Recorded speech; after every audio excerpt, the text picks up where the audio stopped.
Assalamualaikum warahmatullahi wabarakatuh. Om Swastiastu. Izin memperkenalkan diri, nama saya Imadi Dio Setiawan dari kelas manajemen 22A dengan NPM 2241104. Di sini saya akan melanjutkan mengenai materi-materi tentang manajemen keuangan. Sebelumnya kita sudah membahas mengenai manajemen produksi. Kali ini kita akan membahas manajemen persediaan. Manajemen persediaan ini sangatlah penting untuk kita pelajari untuk manajemen persediaan. Sebelum kita membahas lebih jauh lagi mengenai manajemen persediaan, lebih baiknya kita mengetahui apa itu definisi mengenai manajemen persediaan.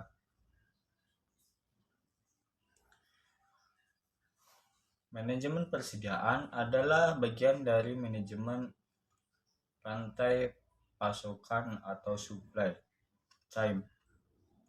Chain manajemen yang melibatkan pengawasan aliran barang dari produsen ke gedung ke titik penjualan.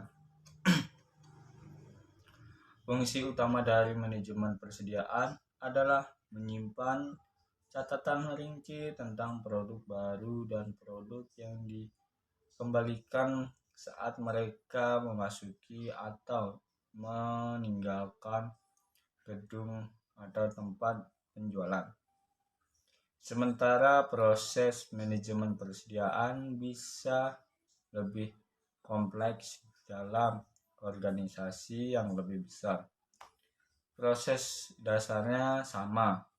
Barang diterima ke gudang dan diletakkan di rak atau ke area persediaan.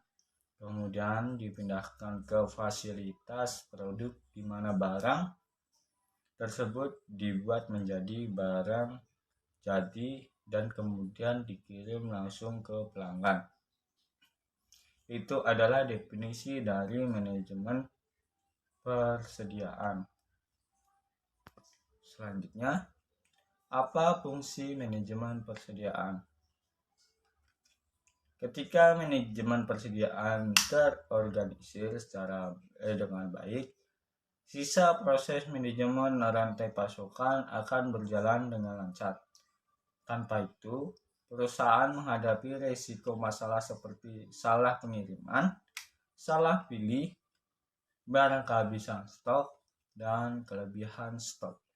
Ketika gudang tidak dikelola dengan baik, rak yang tidak teratur, daftar pengambilan kertas yang salah, atau gudang yang berantakan dapat menyebabkan kesalahan pengambilan, kesalahan pengiriman pada gilirannya adalah akibat dari kesalahan pengambilan pada awal proses. Ketika perusahaan menggunakan metode manual untuk menetapkan pesanan dan tidak memiliki pemahaman penuh tentang barang apa yang mereka miliki dalam persediaan, mereka tidak dapat memikirkan persediaan yang mereka perlukan dengan tepat. Selanjutnya, kontrol kualitas. Memiliki sistem manajemen persediaan memungkinkan Anda untuk menerapkan kontrol kualitas yang lebih baik. Jika Anda dapat melacak dan mengelola semua aspek stok Anda dapat mengontrol kualitas dengan lebih baik. Semakin lama Anda menyimpan persediaan, semakin besar kemungkinan untuk rusak. Anda dapat menghindarinya dengan memastikan bahwa stok dirotasi melalui gudang Anda. Kontrol persediaan juga memungkinkan Anda melacak kualitas stok yang Anda terima dari pemasok. Seberapa sering Anda mengembalikan produk tertentu, seberapa sering yang dikembalikan dikirim kembali karena rusak atau memiliki cacat lainnya. Melihat bagaimana produk bergerak melalui persediaan, Anda dapat menunjukkan masalah apapun dan membantu Anda menghilangkan penghapusan. Kontrol organisasi.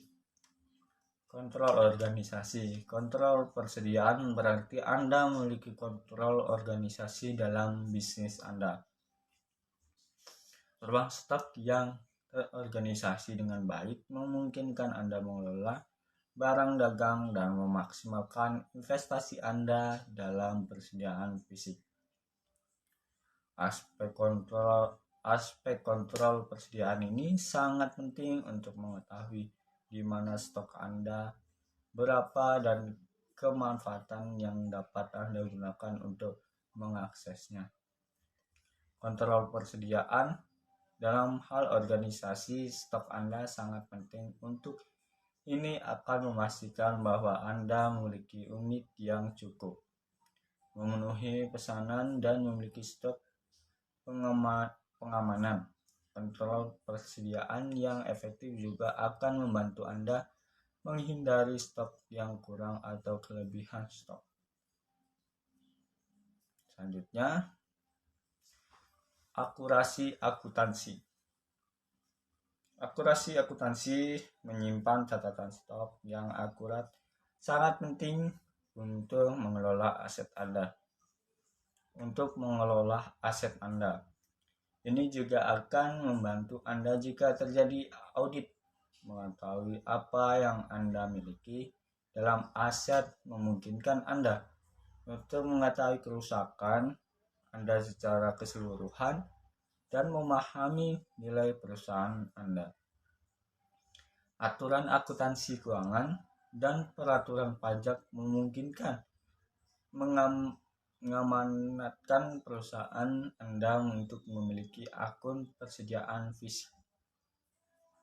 Itu adalah mengenai akurasi akuntansi dalam manajemen persediaan. Sangatlah penting untuk mencatat stok-stok yang akurat untuk mengelola aset dari perusahaan kita masing-masing. Selanjutnya, jenis-jenis persediaan. Jenis-jenis persediaan yang pertama ada bahan mentah, yang kedua barang dalam proses, yang ketiga ada barang pemeliharaan, perbaikan, operasi atau maintenance, repair, dan orientance. Yang keempat, barang jadi. Kita akan membahas satu persatu. Barang mentah. Yang pertama, barang mentah adalah barang yang kita ambil yang belum kita olah untuk nantinya kita jadikan sebagai barang produksi kita. Kita harus memanajemen persediaan ini untuk menyetok persediaan kita selanjutnya. Yang kedua ada barang dalam proses. Maksud barang dalam proses ini adalah setelah kita mengambil bahan mentah, kita akan memproses barang tersebut untuk menjadi barang-barang tertentu. Seperti kita mengambil karet, kita akan mengelola dia menjadi suatu bahan untuk ban dan lain-lain. Di nomor 2 barang dalam proses ini, kita memproses karet tersebut agar menjadi ban. Di sini sangatlah penting untuk menjaga kualitas dan kuantitas dari bahan yang kita proses, yang sedang kita proses. Yang ketiga, barang pemeliharaan dan perbaikan. Yang keempat ada barang jadi. Barang jadi adalah barang mentah yang sudah kita proses dengan baik dan barang tersebut mendapatkan pemeliharaan, perbaikan, operasi, dan maintenance, barulah barang tersebut dinamakan sebagai barang jadi, barang yang akan kita produksi, yang siap untuk kita produksi. Baik, demikianlah presentasi dari saya. Jika ada tutur kata yang kurang berkenan dari saya mohon maaf. Kepada Tuhan saya mohon ampun. Saya tutup dengan wassalamualaikum warahmatullahi wabarakatuh. Om Santi Santi Santi Om.